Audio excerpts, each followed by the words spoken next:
पाकिस्तानी सियासत में शुरू से ही रावलपिंडी का बड़ा अमल दखल रहा है और रावलपिंडी के सियासतदान कंट्रोवर्शियल बातें करना शुरू कर दिया आपने तो खुलेआम। क्या कहते हैं रावलपिंडी करीब होने, अच्छा इस्लामाबाद जाहिर है शहर इक़्तिदार है और इस्लामाबाद से रावलपिंडी करीब होने की वजह से हमेशा शहर इक़्तिदार की सियासी सरगर्मियों के मेजबान रहे हैं रावलपिंडी वाले। अच्छा, इसीलिए मुल्की सियासत में इनका किरदार बड़ा अहम है। मैं ये कहना चाह रही थी, आपने दरमियान में छलांग लगाई ना। तो आज हमारे साथ एक ऐसा किरदार मौजूद है, एक ऐसे सियासतदान मौजूद हैं जो कि कारोबारी शख्सियत भी हैं। सियासत की इब्तिदा इन्होंने की थी जमात इस्लामी से, फिर मुस्लिम लीग नून में आ गए और अभी भी मुस्लिम लीग नून के सरगर्म रहनुमा है। हनीफ अब्बासी साहब हमारे साथ मौजूद हैं। अस्सलाम वालेकुम जी। बहुत शुक्रिया आपका। सर कैसे हैं? ठीक ठाक है जी, अल्लाह का। स्टार्ट जो है उन्होंने थोड़ा वैसे इधर उधर होते हुए लिया था, मुझे अच्छा लगा है, सही लिंक कोई ऐसी बात नहीं। क्या हो गया, पिंडी भी साडा शहर है, इस्लामाबाद भी हमारा शहर है, तो ऐसी कोई बात नहीं है। ट्विन सिटी है ना, ट्विन सिटी है बिल्कुल। लेकिन ये बताएं कि शहरों से हमें अभी हमारी डिस्कशन हो रही थी पहले, नाम में आपके आता है अब्बासी, कास्ट आपकी एक तरह से अब्बासी है। अब्बासियों का ताल्लुक कहा जाता है ज्यादातर मरी से होते हैं। हाँ। हल्का आपका पिंडी है आप ओरिजिनली एफसी कॉलेज से पढ़े हुए लाहौर से, ये क्या एक 3-4 शहरों का अमलगमेशन है आपकी? ये वैसे बड़ी अल्लाह ताला के, मेरी जात पे कह रहा मैं। एक्चुअली मेरे वालिद जो थे वो उनका ताल्लुक था मरी से, लेकिन फिर वो चले गए लाहौर बड़ी अर्ली 60s में। अच्छा, तो वहीं पे जॉब करते थे, तो वहीं मैं पैदा हुआ। हम सारे ही वहीं पैदा हुए, यानी 5 भाई हैं, एक बहन है। अच्छा। हम 6 के 6 वहीं पैदा हुए।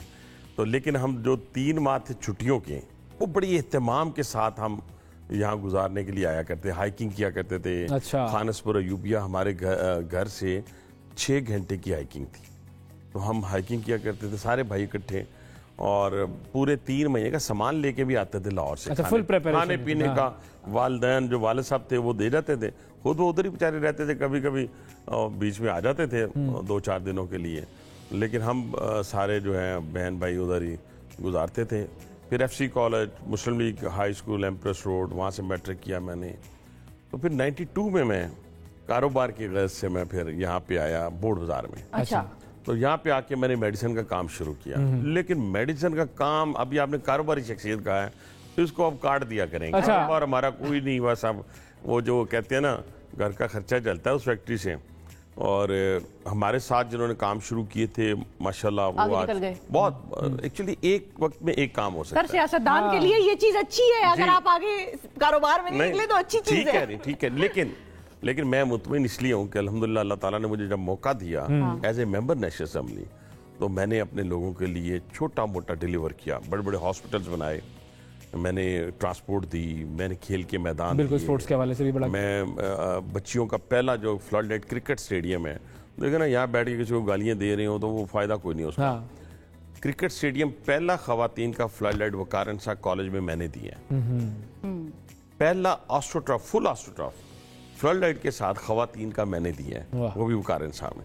इसी तरह जितने हमारे स्कूल हैं सरकारी पब्लिक सेक्टर के अंदर, उनमें जो इस वक्त फ्लड लाइट क्रिकेट स्टेडियम है और ऑस्ट्रोट्रॉफ बिछी हुई हैं फ्लड लाइट, वो सारी की सारी हमने बनाई हैं अपने दौरे हुकूमत के अंदर। आप देखें कि जब मेरी माँ बहन बेटी घर से निकलती थी ऑफिस के लिए या वो यूनिवर्सिटी के लिए, तो भाई छोड़ने जाता था, बाप लेने जाता था, बेचारे लाइनों में लगे हुए हैं लाइन्स के अंदर। सही बात है। आज वो मेट्रो में सफ़र करती हैं तो मुझे यकीन माने इतनी तस्कीन होती है कि 1,50,000 लोग डेली उसमें सफ़र करते हैं।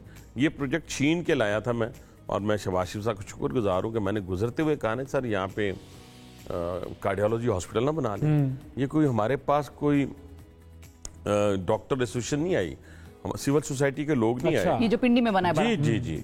तो मैं गुजर रहा था, 2009 की बात है, तो मेरे घर से उठे, उस वक्त वज़ीर आला थे, तो मैंने 35 साल पॉलिटिकल लाइफ में ऐसा कमिटेड शख्स, मैं एविडेंस के साथ बात करूंगा, मैंने नहीं देखा लोगों के साथ कमिटेड शख्स, लोगों के साथ। असल कमिटमेंट तो लोगों के साथ ही है, और वो प्रैक्टिकली नजर आनी चाहिए ना। तो मैं उठा तो मेरे ज़हन में था कि मैं, मेरे घर आए तो मैं इनसे पहली मेरी मुलाकात थी, फर्स्ट 2009 की बात। तो मुलाकात तो पहले भी हुई थी, लेकिन मेरे घर पहली दफा आया। अच्छा।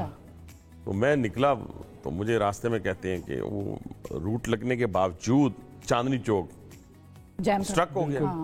कहते हैं यार है कि अब्बासी साहब पंजाबी में मेरे साथ बात करते हैं, तो मैं कहा सर तुम सुना पुल शुल बड़े बना दे हो। तो कहते अच्छा बना लेंगे। मैंने कहा सर मेरे तो वालिदैन में कभी कोई पूरी 3 नस्लों में भी कोई ठेकेदार नहीं रहा, लेकिन जो आप टास्क देंगे इंशाल्लाह पूरा करूंगा। लेकिन मैं सर आपको किसी और प्रोजेक्ट के लिए, मैंने वो 1-2 मिनट के बाद वो रावर रोड आ गई। तो मैंने कहा सर यहाँ पे हॉस्पिटल ना बना दें। कहते क्या बनाएंगे? मैं कहा सर कार्डियोलॉजी हॉस्पिटल, क्योंकि पिछले टेन्योर का मुझे थोड़ा सा था कि लोग मेरे पास आते थे हार्ट के, तो मैं कुछ कर नहीं पाता था। तो वो अपोजिशन का दौर था, ये अब मेरे पास चीफ मिनिस्टर मिल गया मुझे। तो आप यकीन माने कि जब 10 मिनट के बाद एयरपोर्ट आ गया तो मुझे कहते हैं, मैं पीछे गाड़ी आ रही थी, मैं कहा मैं चलूँ? कहते नहीं ये हॉस्पिटल नहीं बनाना।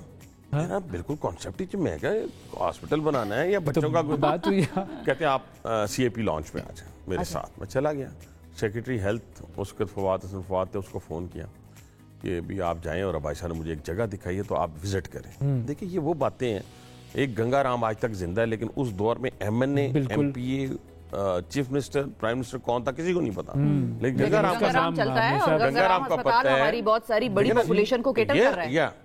अच्छा गुलाब देवी जिसने बनाया है, होली फैमिली जिसने बनाया, जानकी देवी, ये लोग मुसलमान भी नहीं थे, ठीक है, लेकिन ये कुरान में है ना जी कि जो लोग भी अल्लाह की मखलूक के लिए खिदमत करेंगे वो सदा जिंदा रहेंगे, क़यामत तक जिंदा रहेंगे। जिंदा रहने का मकसद यही ना आज हम उनके नाम ले रहे हैं, 150-150 साल पहले की बात है। अच्छा बारा नहीं जी, वो आ गए अगले दिन विजिट के लिए, उन्होंने वैसे भी वो पिंडी से ताल्लुक था, उन्होंने भी रिकमेंड कर दिया। अब यूरोलॉजी हॉस्पिटल 400 बेड का जो मैंने बनाया है मरी रोड पे, उधर से गुजर रहे हैं हम, एक 6 रोड के ब्रिज का ओपनिंग के लिए जा रहे हैं एरिड यूनिवर्सिटी। सही है। तो मैंने कहा सर यहाँ यूरोलॉजी ना बना लें? कहते हैं एक DC साहब हमारे साथ, उनका नाम था इमदादुल्लाह बुसाल, आजकल सेक्रेटरी। उन्होंने आपसे ये नहीं पूछा कभी तुम कहते हो कार्डियोलॉजी बना लें, कभी यूरोलॉजी बना लें, अस्पताल से क्या ताल्लुक है, डॉक्टर हो क्या? मैं उस बंदे की साइकी समझ गया हूँ। उसको जाके कहे ना जी मेरा पुत्र है, भर्ती कर दो, तो वो मत्थे तो बट पैने शुरू हो जाता। अच्छा, माथे पे बल पड़ने शिकन आ जाए, या उसे कह दें कि यार ये मेरा फलां है। तो इस तरह आप जब भी आप पब्लिक के लिए उसको कहेंगे ना, तो उसके माथे पे शिकन नहीं, हमेशा एवर रेडी, किसी किस्म के वो नहीं, माथे में पंजाबी जी के अंदर बाटे पहनते। वो मुझे कहते हैं DC साहब बैठे थे, तो DC साहब से कहते हैं कि अपना अब्बासी साहब जो कह रहे हैं क्या ठीक है, और DC साहब को मैंने पहले ही ऑन बोर्ड लिया हुआ था। देखिए हम जब गालियां देते हैं ना, कोई भी पॉलिटिशियन वो खड़े होकर कहा कमिश्नर मैं तुम्हें नहीं छोड़ूंगा, ओए IG मैं तुम्हें नहीं छोड़ूंगा, और DC मैं तुम्हें नहीं छोड़ूंगा। तो भाईजान चलना तो देखिए ना, आप दोनों बैठे हो, आपकी आपस की अंडरस्टैंडिंग होगी इस प्रोग्राम के लिए, तो ये प्रोग्राम सक्सेसफुल होगा। इसी तरह घर में भी मियाँ बीवी होते हैं, तो उनकी आपस की अंडरस्टैंडिंग की वजह से वो घर चलेगा। तो जब आप ब्यूरोक्रेसी और पॉलिटिशियन दोनों आपस में इस तरह नहीं होंगे तो फिर काम चलता नहीं। तो उन्होंने कहा जी बिल्कुल अब्बासी साहब ठीक कह रहे हैं, हमारे यहाँ से शिफ्ट करें इन लोगों को कहीं और, 100 कनाल जगह मरी रोड के ऊपर निकालना नामुमकिन सी बात। ले जी डन हो गया। मैं बता ये रहा हूँ, उस बंदे को भी क्रेडिट दे रहा हूँ, तो हम क्योंकि पब्लिक फिगर थे, अपने लोगों की नुमाइंदगी कर रहे थे, तो हमारा काम था बजाय कि हाँ हमारे पास लोग इन कामों के लिए नहीं आए। अब यकीन माने आज लोग किस काम के लिए आते थे फिर? मैं बताता हूँ, वो नौकरी के लिए आते हैं, वो भी बेचारे क्या करें, उन्होंने अपने बच्चों को नौकरी दिलानी है, और वो पानी के लिए जरूर आते थे, वो गली के लिए जरूर आते थे, वो सीवरेज के लिए जरूर आते थे, और हमने सारी चीजों को एड्रेस किया है। रावलपिंडी के अंदर आप यकीन माने जितनी, अच्छा ये बातें वो हैं जो अल्लाह लैला की कहानियां नहीं है। मैं करूंगा 90 दिनों में करप्शन को खत्म कर दूंगा, मैं करूंगा इस मुल्क में ऐसे लोग आएंगे कि दूध की नहरें बह जाएंगी, मतलब करूंगा और कर दिया मैं करूंगा। तकरीर करना बड़ा आसान है, ये आप ज़हन में रखिए, आप दोनों माशाल्लाह यंगस्टर हैं। तकरीर करना आसान है, अमल करना एक दूसरी बात है। अच्छा जब आपने, और मैं आपको बताऊं, मैं एक लफ्ज़ आपको बताने लगा हूं, मैंने 20 साल पार्लिमानी सियासत में, 15 साल वो ट्रेडर सियासत के अंदर, कभी मेरे मुंह से ऐसी बात नहीं निकली कि मुझे थूक के चाटना पड़ा हो। कभी मैंने नहीं कभी कहा नौकरियां दूंगा, दी होंगी लोगों को, लेकिन मैंने कभी नहीं कहा नौकरियां दूंगा, मैंने कभी नहीं कहा घर बना के दूंगा, मैंने कहा हॉस्पिटल बनाऊंगा, बना दिया। मैंने कहा लाहौर के बाद मेट्रो पिंडी में चलेगी, अल्लाह के फजल करम से वो पिंडी में चली। मैंने कहा खेल के मैदान बनाऊंगा, सीवरेज, मैंने कहा जहाँ गया उसने कहा सर ट्यूबवेल नहीं है, मैं कहा लग जाएगा, उसने कहा सर गली नहीं है, मैं कहा लग हो गई, ठीक है जी। मैंने कहा पार्क, अभी हमने 100 कनाल पे पार्क बनाया था रावल रोड पे ही, ये 75 ईयर से सिविल एविएशन के पास जगह थी। अच्छा उसके इर्द गिर्द सारे जो घर हैं, कोई 2 मरले का है, कोई 4 मरले का, 5 मरले का, 8 मरले का।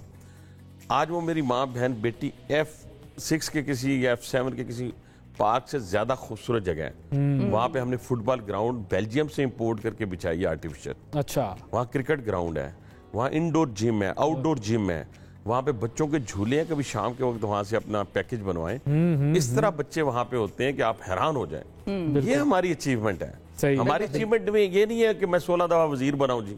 ओ भाई जान झूठ तो ना घट बोलो। अच्छा आते हैं उसमें आगे मजेदार पॉइंट छेड़ा है। छोटा छोटा मजा ले दे ना, मजे हम आपका थोड़ा मिल के बड़े मजे 16 दफा वजीर बना। भाई 16 दफा तो तू एमएनए नहीं बनया, तो 16 दफा वजीर कैसे बन गया? सर ये बताएं कि ये जो 16 दफा की वजारत या 15 दफा की वजारत, जितनी दफा की भी वजारत है ले लो, लेकिन ये बताएं कि आपका ताल्लुक उनके साथ कैसा है, और अदर देन पॉलिटिक्स कोई सलाम दुआ, कोई उठक बैठक कहीं? अच्छा मेरे पे अल्लाह का बड़ा कर्म रहा है कि मेरे इससे हाथ मिलाने का आज तक शर्फ हासिल नहीं हुआ। अच्छा, ये अल्लाह का बड़ा कर्म रहा है। और मैं आप यकीन माने कि मैं दो चीजों के ऊपर कायल नहीं हूँ। अच्छा, वो क्या? और वो ये कि आप झूठ की सियासत तो दूर की बात, झूठ वाला कोई काम ना करें। सही, वो तो होना ही नहीं चाहिए। मैं तो बड़े से बड़ा काम करना हो ना जी, तो ना किसी को मैं राइट लेफ्ट करता हूँ, किसी को अच्छा इजहार करना हो वो भी मुंह पे कर देता हूँ, तो बुरा करना हो वो भी कर देता हूँ।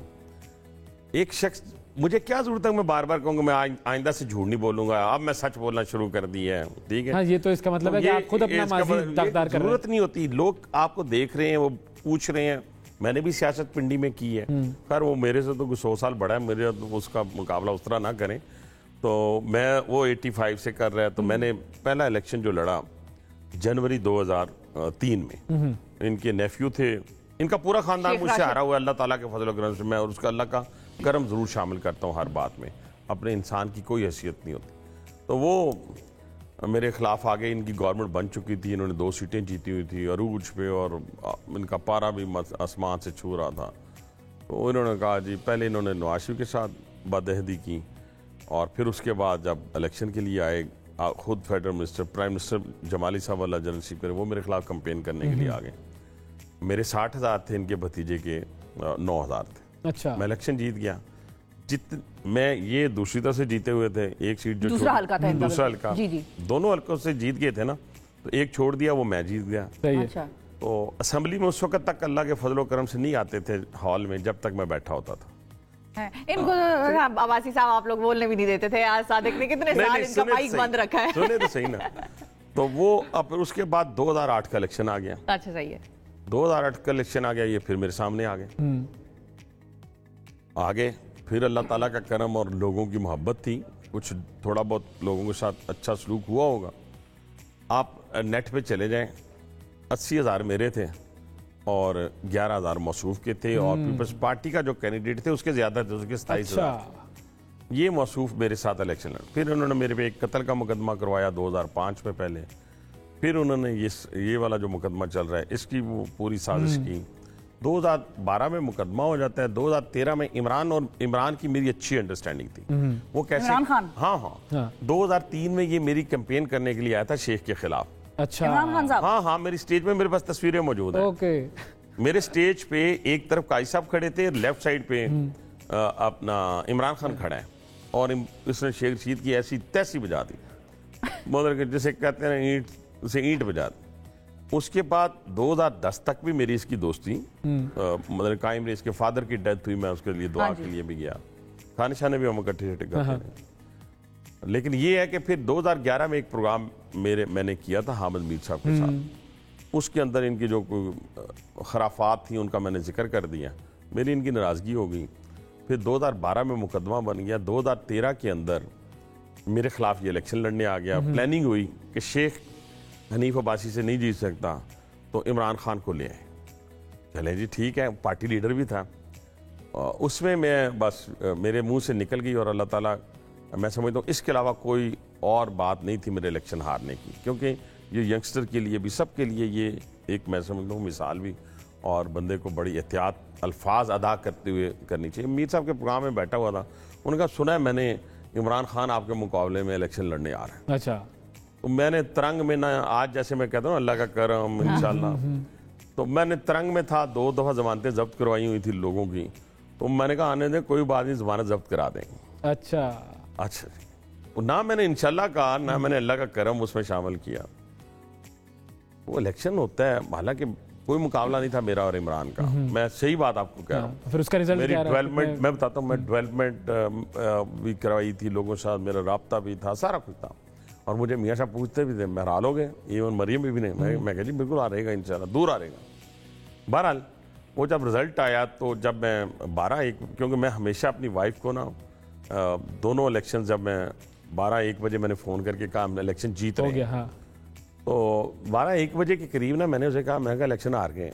कहती है खैरियत है, क्यों, अभी तो 4 घंटे पड़े हैं। मैंने कहा कुछ 2-4 मखलूकें ऐसी देखी हैं जो हमारे हल्के के वोटर भी नहीं हैं, और वो जो है हर जगह खड़े हैं। तो कहती है अच्छा, बहरहाल हिम्मत ना आ रहे हैं, हम इलेक्शन जीतेंगे। बहरहाल मेरे 70,000 से 9,000 वोटों से वो जीत गया 2013 का। 2018 का इलेक्शन आया, हाँ। शेख साहब मेरे मुकाबले में फिर आ गए। सही। तो शेख साहब दूर हार रहे थे, इस दफा इमरान खान के साथ मिलके आए जी। तो वो दूर हार रहे थे, मतलब जो इंटेलिजेंस अदारे थे दूसरे तीसरे, उनकी रिपोर्ट थी कि 40-50,000 का फर्क है, ये निकल नहीं सकता। बस फिर वो आप क्योंकि कोर्ट में केस है, मैं उसमें जाना नहीं चाहता। सही, नहीं जाते। अच्छा, हम एक छोटा सा वक्फा मजीद लेते हैं, हाथ फिर जरा एक और मुझे अंदर भेज दिया। सही है। और शेख साहब अकेले जो है भागते रहे। आजकल आप जो है वो किन जिम्मेदारियों में मगन कहूँ या मुलव्विस कहूँ? मैं मगन रहता हूँ जी अपने कामों में। मेरा कोई मेगा प्रोजेक्ट या छोटी गली मैं अधूरी छोड़ के नहीं आया। मुझे मेरे टास्क 10 महीनों में मेट्रो बनाना, 14 महीनों में हॉस्पिटल बनाना 300 बेड का, 90 दिनों में 1/2 किलोमीटर का चांदनी चौक, 90 दिनों में 6 रोड ब्रिज, ये सारे और बड़े बड़े स्टेडियम्स 8-8 महीनों में।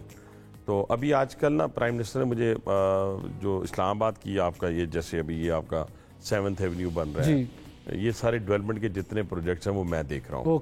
और उसके अंदर हम इंशाल्लाह जैसे अभी ब्लू लाइन, ऑरेंज लाइन और ग्रीन लाइन हमने चलाई है, आपको पता होगा। बिल्कुल, ये तो अलादीन के चिराग की तरह चली हैं।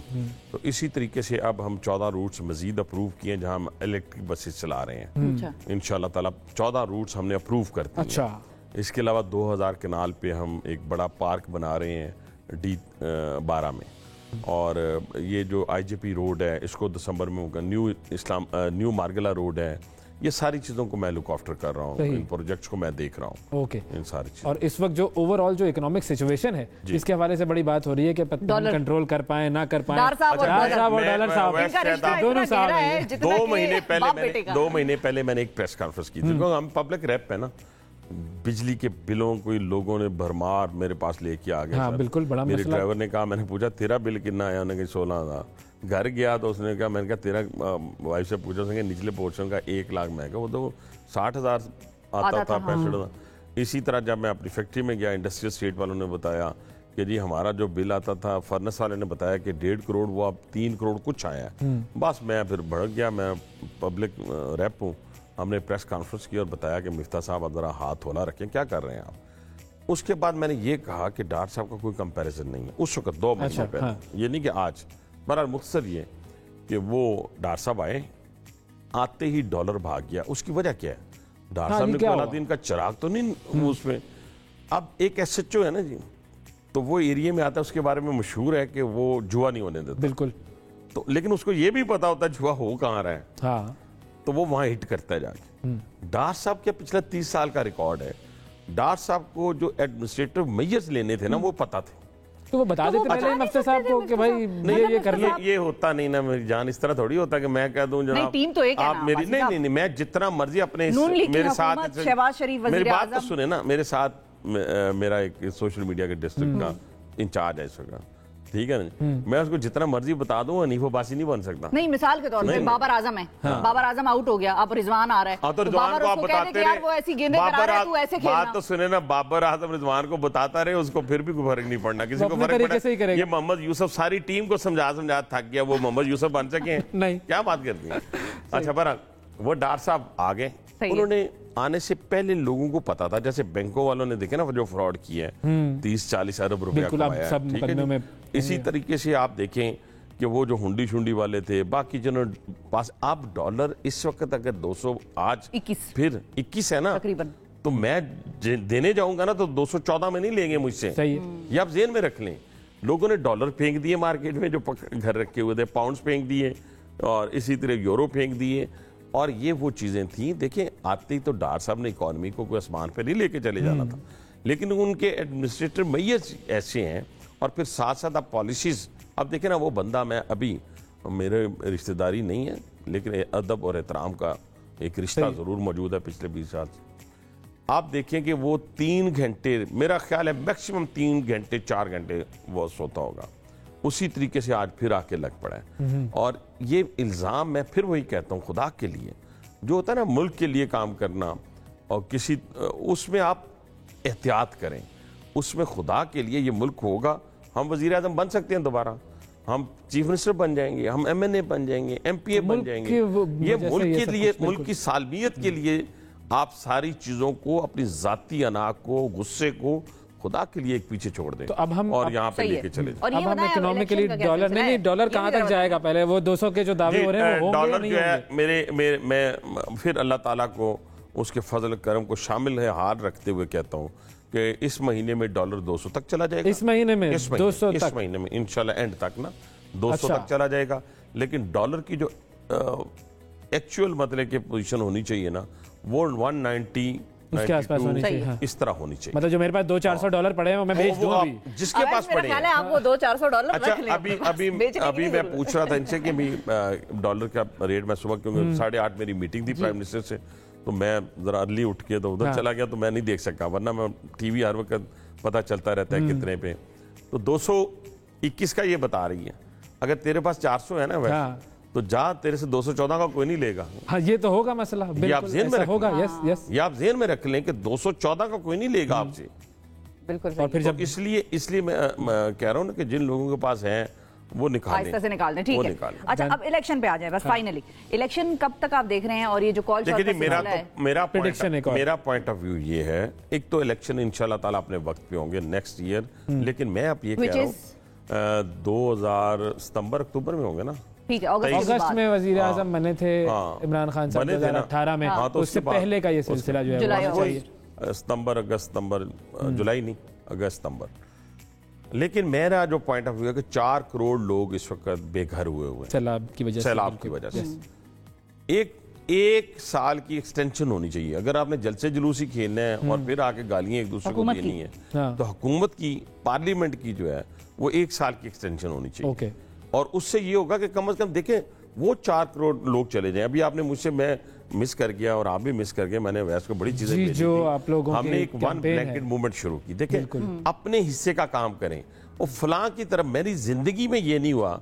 मैं अवैस के साथ अगर मेरी 20 साल दोस्ती है, तो आप यकीन माने, मैं हो सकता है कि जब तक फैमिली आना जाना शुरू ना करें उस वक्त तक मैं इससे नहीं पूछूंगा तेरे बच्चे कितने हैं, तेरी सैलरी कितनी है, तू रात को किधर था, सुबह किधर था, फलां दोस्त के साथ था नहीं था। मेरी जिंदगी का ये कभी जिंदगी का मोटो रहा ही नहीं है। हमने वन ब्लैंकेट मूवमेंट शुरू की थी और आज से 20 दिन पहले शुरू कर दी। हमें पता था सर्दियाँ आनी है, बाकी लोग गवर्नमेंट भी कर रही है अपनी जगह, लेकिन हम अपना हिस्सा तो डालें। जो मेरे पिंडी के टिकट होल्डर्स थे, MNA MPS के, मैंने कहा आप जब इलेक्शन लड़ते हैं तो करोड़ों रुपए लगाते हैं, MPA भी है और MNA भी। बिल्कुल। तो सबसे पहले अपनी जात से शुरू करें।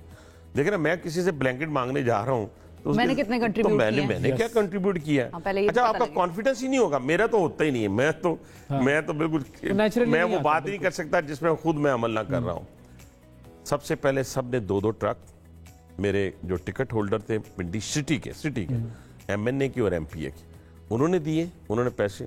हमने 4 फैक्ट्रियां यहाँ पे रजाई वाली देखी, हमने 4 किलो पॉलिस्टर के साथ डबल रजाई का बंदोबस्त किया। ठीक है जी। और इस वक्त तक अल्लाह ताला के फजल करम से हमारे पास 5000 भेजकर, आपके मीडिया की दोस्त हैं, उन्होंने मुझे कहा कि हन्ना लेक है यहाँ से कोयटा से कुछ बिल्कुल, तो वहाँ लोग हुए हैं बेघर, तो आप वहाँ पे हमें 4000 दें, वहाँ भेज के कुछ नसीराबाद भेज के। अब प्राइम मिनिस्टर ने ले लिया, उसको टेक ओवर कर लिया, सारी की सारी चीज़ों को आज हमें बता देंगे और मैं इंशाल्लाह प्राइम मिनिस्टर के साथ थोड़े दिनों तक निकलूंगा। तो हमारे पास 50,000 के करीब इस वक्त डंप है। अच्छा, अब वो फैक्ट्री वाले फोन करें, भाईजान उठाएं और लेकिन सर उठा के हमने फेंकने तो नहीं है ना, हमने तो हकदार के पास पहुंचाना है वो हक। बिल्कुल। तो इंशाल्लाह ताला तो यही मैं समझता हूँ कि जो जो अपनी अपनी जगह ये सुन रहे हैं वो निकले। और इस वक्त सर्दियों के दिनों में एक तो बेबी फूड की बात हो रही है और दूसरा ये है कि वो ब्लैंकेट, वन ब्लैंकेट मूवमेंट, नाम तो उसका वन ब्लैंकेट था, आप ज्यादा भी दे सकते हैं। लेकिन जब हम गए किसी इंडस्ट्रियलिस्ट के पास तो मेरा ज़हन था ये बात करेगा, यार अब्बासी साहब कहाँ आ गए हैं, बिजली के बिल इतने आते हैं, फलां इतने। किसी एक शख्स ने अपने पाकिस्तानी भाइयों की मदद करते हुए किसी उज़र का सहारा नहीं लिया। अच्छा। और आप देखें कि जिसके पास मैं 1000 के लिए गया उसने 2000 दिए, और जिसके पास मैं 2000 के लिए गया उसने 5000 दिए। यही जज्बा है, तो ये लोगों का जज्बा है। थैंक यू जी, बहुत शुक्रिया अदा करेंगे हनीफ अब्बासी साहब, आपने वक्त निकाला प्रोग्राम के लिए। और वन ब्लैक टिक मूवमेंट चल रही है जी, आप लोग भी कंट्रीब्यूट करें जो देना चाहते हैं। सर्दियां आ रही हैं और वो लोग बेघर हैं, ये याद रखिए कि हमसे एक दिन फिर उनके बारे में सवाल होगा।